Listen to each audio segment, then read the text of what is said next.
सांठे पर बाबा की कृपा। सांठे मुंबई के प्रसिद्ध व्यापारी थे। एक बार उन्हें अपने व्यापार में बहुत हानि उठानी पड़ी, जिससे वे बहुत उदास निराश हो गए। उनके मन में घर बार छोड़कर एकांतवास करने के विचार पैदा होने लगे। सांठे की ऐसी स्थिति देखकर उनके एक मित्र ने उनसे कहा, सांठे, तुम शिरडी चले जाओ और वहां पर कुछ दिन साईं बाबा की संगत में रहो।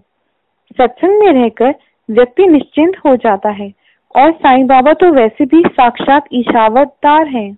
आज तक बाबा के दरबार से कोई भी निराश होकर नहीं लौटा है, इसलिए लोग बड़ी दूर दूर से उनके दर्शन करने के लिए शिरडी जाते हैं।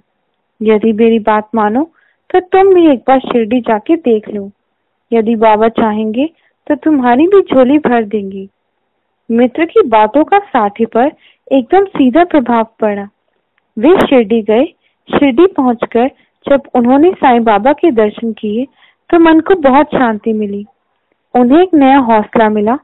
वे सोचने लगे कि पिछले जन्म के शुभ कर्मों के कारण उन्हें साईं बाबा का सानिध्य प्राप्त हुआ है। सांठे ने शिरडी में रहकर गुरु चरित्र ग्रंथ का पारायण शुरू कर दिया। पारायण की आखिरी रात में उन्हें स्वप्न दिखाई पड़ा कि बाबा स्वयं गुरु चरित्र ग्रंथ हाथ में लिए उस पर प्रवचन कर रहे हैं और वे सामने बैठकर सुन रहे हैं।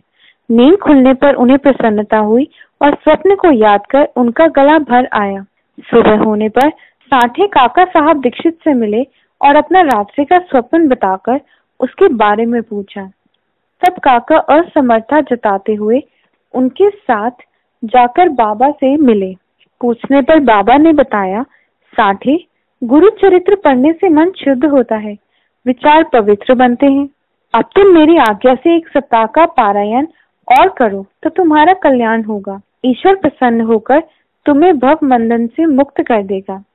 सांठे की समस्या का समाधान हो गया और बाबा की अनुमति लेकर वे अपने ठहरने वाले स्थान पर लौट आए।